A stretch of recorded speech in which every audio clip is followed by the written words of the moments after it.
बहुत अच्छा गाती है और मैं तो यही कहूँगा कि भगवान की कृपा पे बनी रहे और खूब बड़ी स्टार रही है। इसी तरह सब पब्लिक को झुमाते रहिए, अपनी आवाज़ के जादू से सबको मनमुग्ध करती रहिए। बहुत सारा आशीर्वाद शादी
दीपक जी भी जानते हैं अच्छे से।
चलो जल्दी चलो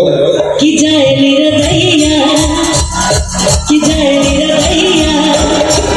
कि जाए निरदैया आ जाइए भैया जाए निरदैया आ जाइए भैया जाए निरदैया आ जाइए भैया जाए निरदैया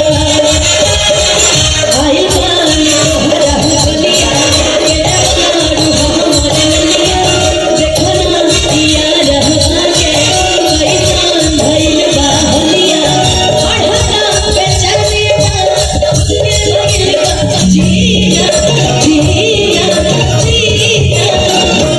जितनी चाचा से बोलो